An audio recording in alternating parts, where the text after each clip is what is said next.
Achille se réveille en sursaut. Il a fait une nouvelle fois ce rêve. Un rêve qui l'obsède.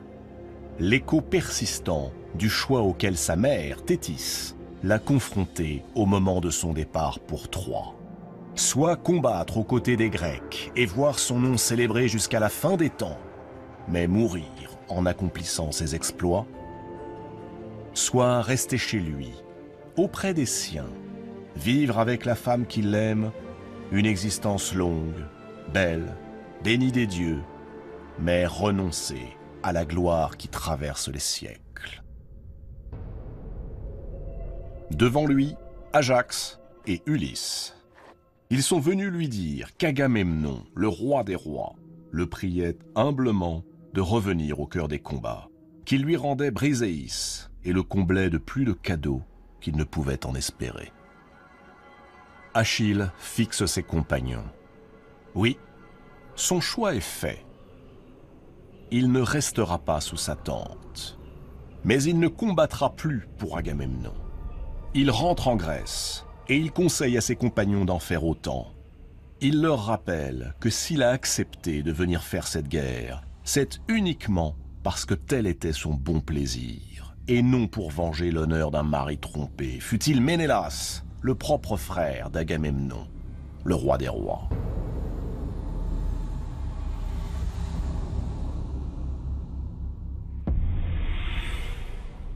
Ulysse reste sans voix. Alors, la guerre de Troie est perdue pour les Grecs. Achille s'enfonce dans sa rancune. Puisse cette arrogance ne pas attirer sur lui la colère des dieux.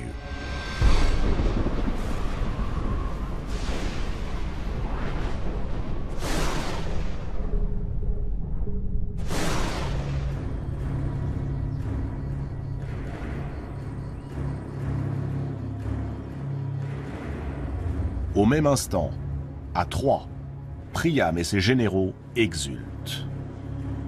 Le vieux roi est désormais convaincu que la victoire n'est plus qu'une question d'heure. Les Grecs ont perdu la faveur des dieux. Leurs pertes sont de plus en plus lourdes.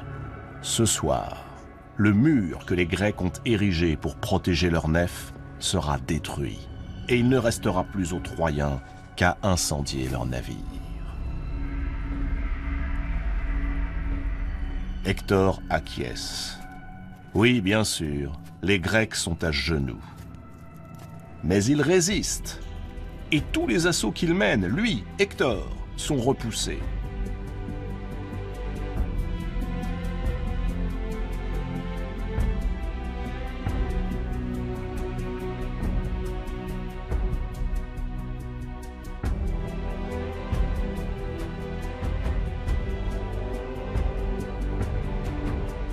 Le fils de Priam est-il ici le seul conscient de la fragilité de la position troyenne?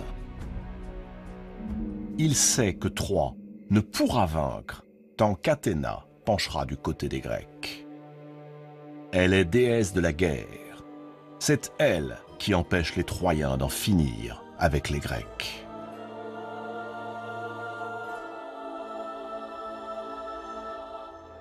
Hector a une idée. Que les Troyens, désormais, honorent la déesse. Qu'ils lui établissent un culte à égalité avec les autres dieux protecteurs de Troie. Apollon, Artémis et Aphrodite. Priam écoute son fils et balaye d'un geste sa proposition. Il craint d'offenser les dieux qui défendent son peuple s'il offre à Athéna d'être reconnue comme l'une des déesses de Troie.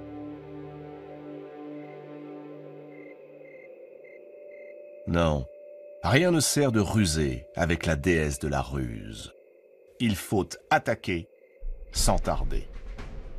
Apollon guidera le bras d'Hector, et le dieu de la lumière sera plus fort que la déesse de la guerre. Soit, Hector obéira à son père. Mais un sombre pressentiment le saisit.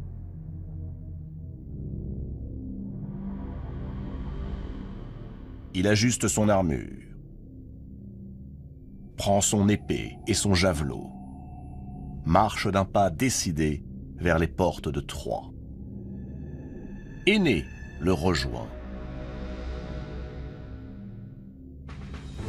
Ensemble, les deux généraux troyens haranguent leurs cavaliers, puis ils lancent leurs chevaux au grand galop jusqu'aux dunes où campe l'armée grecque.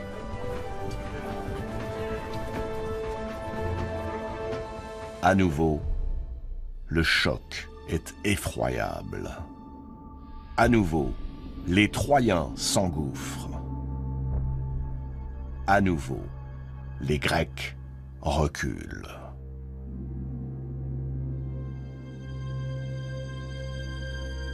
Sous sa tente, Achille écoute avec indifférence la clameur de la bataille. Un jeune page entre, craintif. D'une voix blanche, il lui annonce que le roi des rois, Agamemnon, vient d'être blessé.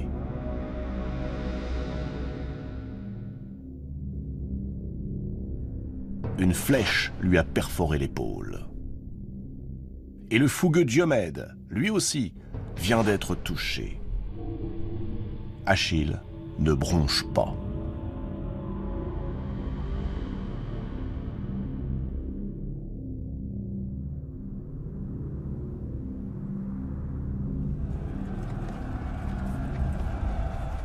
Rien ne semble pouvoir arrêter les Troyens.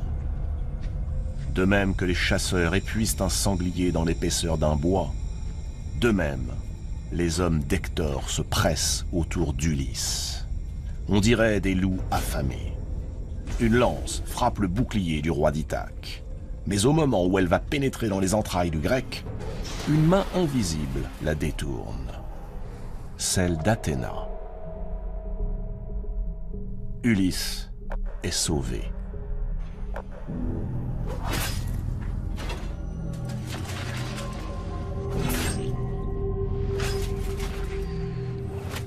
Mais une flèche troyenne le frappe à la cuisse. Il faut le secourir. Ajax et Ménélas, au prix d'une lutte acharnée, parviennent à l'arracher au champ de bataille.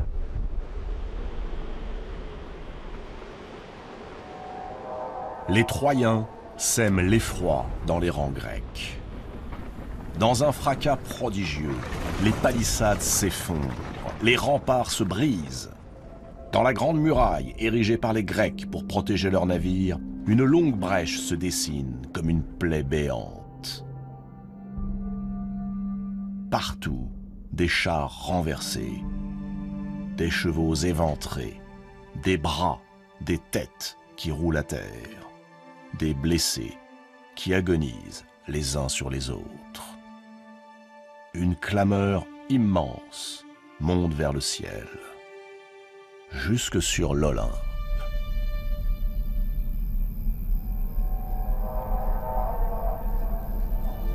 Loin de la fureur des hommes, Héra observe impuissante la débâcle grecque. Ainsi Zeus leur a interdit le champ de bataille, mais il a pris le parti des Troyens pour complaire à une déesse de second ordre, Thétis. Il n'a pas puni Arès, qui excite les troupes d'Hector, ni Athéna, sa fille chérie, qui vient d'éviter à Ulysse une mort certaine.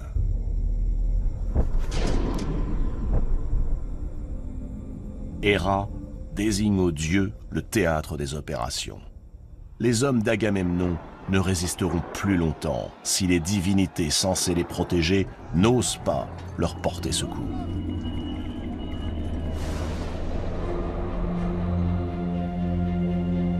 Les dieux de l'Olympe entendent-ils vivre indéfiniment au gré de Zeus? L'un d'eux ne peut cacher son agacement. Poséidon, celui qu'on appelle l'ébranleur du sol, ne supporte plus que son frère Zeus lui dicte une nouvelle fois sa conduite. Il trépigne. Mais tous les dieux, y compris l'ombrageux Poséidon, se récusent. Ils ont juré au maître de l'Olympe de désormais rester neutres et n'ont aucune envie d'encourir sa foudre et ses châtiments.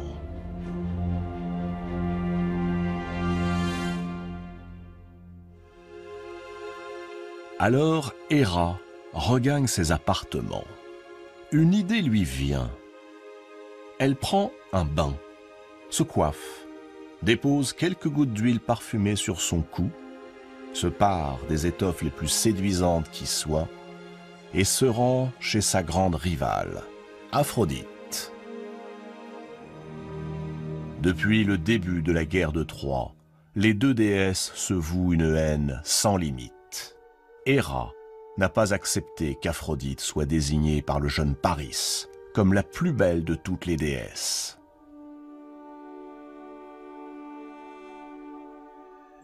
C'est pour cela qu'elle soutient les Grecs face à Aphrodite, qui protège Paris et les Troyens.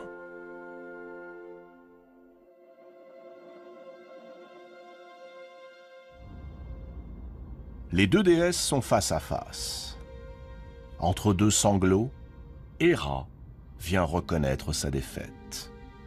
Le sort de la guerre de Troie est désormais scellé. Aphrodite et ses protégés ont gagné. Les Grecs sont vaincus. Pour Héra, il ne reste plus qu'à tenter de reconquérir les faveurs de son époux, Zeus. Et pour cela, elle sollicite l'aide de la déesse sortie vainqueur de ce conflit et de leur querelle. Elle supplie Aphrodite de lui prêter sa ceinture. Cette fameuse ceinture brodée où sont enfermés ses charmes. Cette ceinture qui ensorcelle quiconque la porte et permet de séduire les êtres les plus insensibles. Celle-là même qui, jadis, fut offerte à Paris.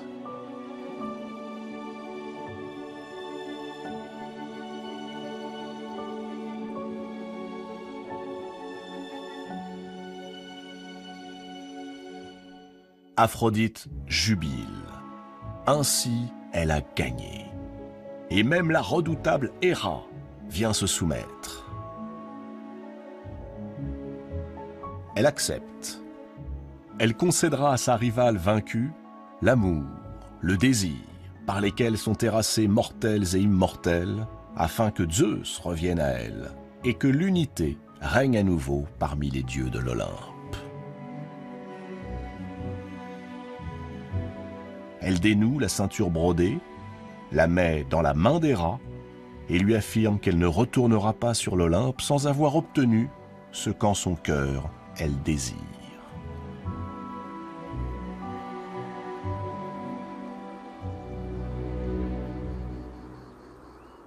Héra se rend alors auprès de son divin époux. Elle se fait humble, mais aussi enjôleuse. Et elle lui demande l'autorisation de regagner sa couche. Le désir voile aussitôt l'esprit de prudence du grand Zeus. Et comme au premier jour, l'un et l'autre s'unissent.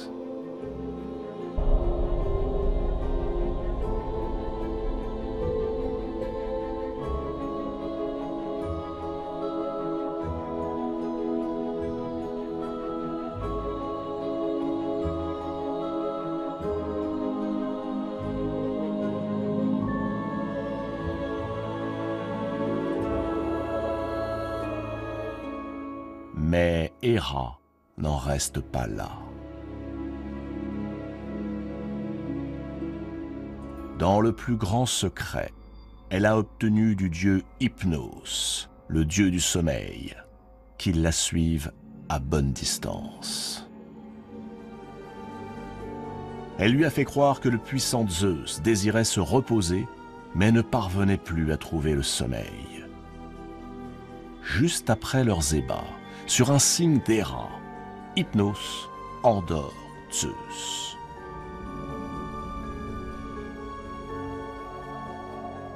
Une molle torpeur recouvre alors les paupières du dieu des dieux. Terrassé par l'amour et par le sommeil, il sombre dans une léthargie qu'Hypnos prend soin de rendre aussi profonde que durable. Héra se redresse. Un coup d'œil à son époux endormi, et elle se précipite sur l'Olympe. Aux dieux assemblés, elle annonce que Zeus est assoupi et qu'ils peuvent donc profiter de ce répit pour voler au secours des Grecs, sans plus risquer la foudre divine. Mais c'est à Poséidon qu'elle s'adresse avant tout. Poséidon, irrité par la muraille érigée par les Grecs, a soulevé la mer contre eux. Mais il se trompe de combat, lui dit Héra. À vrai dire, elle n'a aucun mal à convaincre Poséidon, l'éternel comploteur relégué dans son palais sous les mers, de prendre parti pour ces Grecs que Zeus voudrait tant voir perdre la guerre.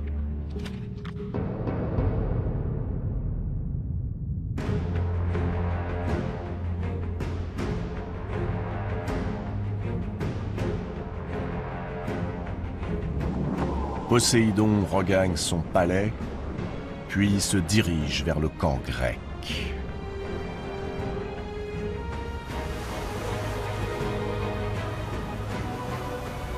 Une fois sur le rivage, il prend l'apparence de Calchas. Calchas, le devin au grand pouvoir, l'homme qui sait interpréter les volontés des dieux. Agamemnon et ses compagnons dévisagent le vieillard avec étonnement. Il y a à peine 2 jours, ce que Calchas lui avait annoncé avait obligé Agamemnon à rendre sa captive, la belle Chryséis. Le devin le lui avait assuré. C'était la seule solution pour calmer la colère du dieu Apollon.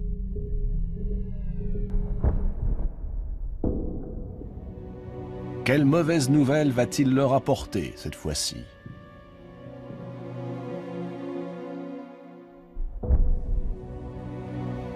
Mais, contre toute attente, voici Calchas qui les exhorte à tenir, à se regrouper, à lancer l'assaut contre la cavalerie d'Hector.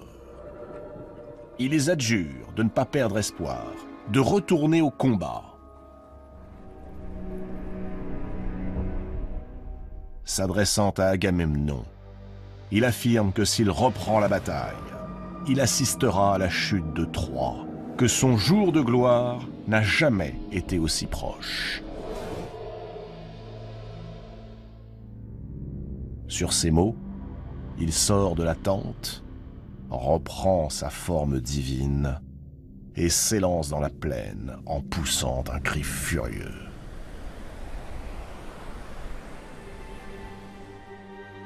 De l'autre côté de la muraille, désormais brisée, l'intervention de Poséidon a un effet prodigieux.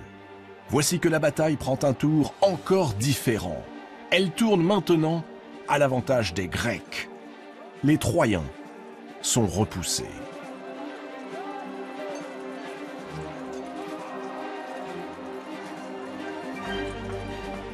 À travers la mêlée de plus en plus confuse, Hector aperçoit soudain Ajax. Pareil à un fleuve en crue, le géant grec brandit sa masse, fauche guerriers et chevaux par dizaines. Hector lance vers lui son javelot. Il est arrêté par le bouclier du grec. Ajax, sans perdre un instant, saisit une des énormes pierres qui servent de cale au navire et il la catapulte de toutes ses forces sur le Troyen. Hector est atteint en pleine poitrine.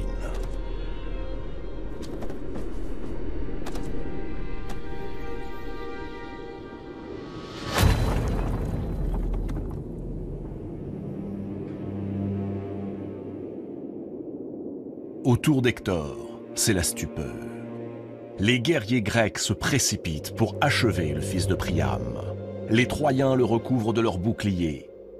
Parant les coups mortels, ils soulèvent leur général, le couchent sur un char et parviennent à l'emporter vers la cité. Alors qu'ils arrivent au pied des murailles, Hector reprend connaissance. Il tente de se relever, mais s'écroule à nouveau. Peu à peu, la nuit noire enveloppe ses yeux.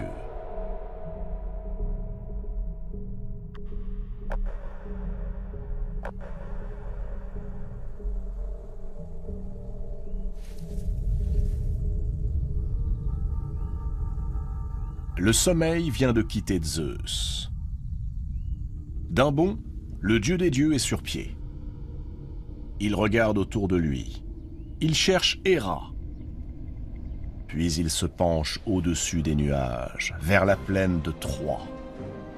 Sur le champ de bataille, il voit Troyens et Grecs, les uns ébranlés, les autres les bousculant par derrière. Il voit Athéna guider les flèches des archers d'Agamemnon, Apollon guider celles des archers de Priam. Et surtout, il voit son frère, Poséidon, tel un forcené, encourageant les Grecs, déchaînant sur Troie l'orage et ce qui ressemble à un véritable raz-de-marée.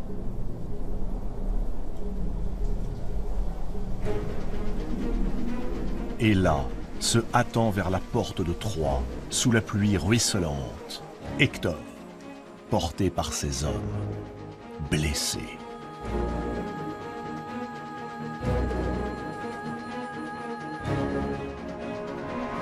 Une colère terrible s'empare du dieu des dieux.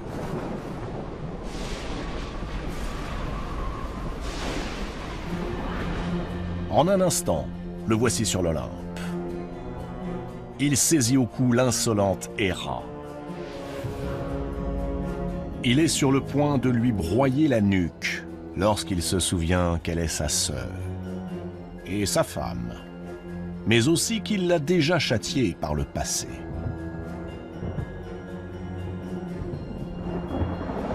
Souvenez-vous, il l'avait suspendue dans les nuages, avec 2 enclumes aux pieds et aux bras une chaîne d'or, parce qu'elle avait osé monter contre lui les autres dieux.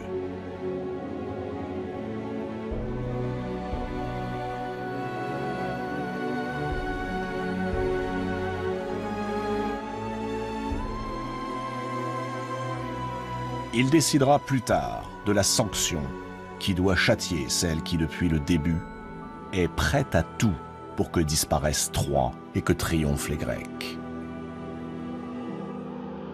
Mais d'abord, il lui faut arrêter ce carnage.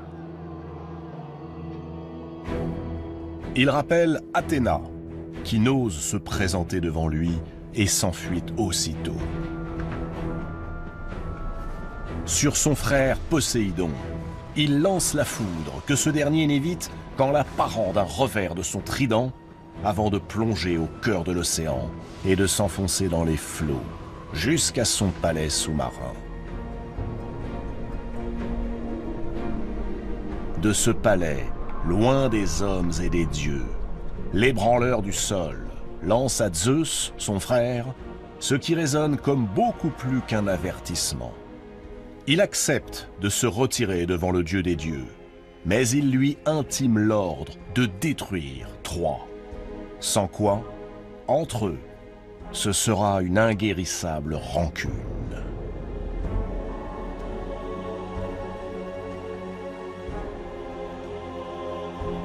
Zeus contemple la plaine de Troie. Partout, des morts par centaines. Et un homme dont la vie ne tient qu'à un fil. Un homme qu'il faut sauver à tout prix. Hector, fils de Priam, se meurt.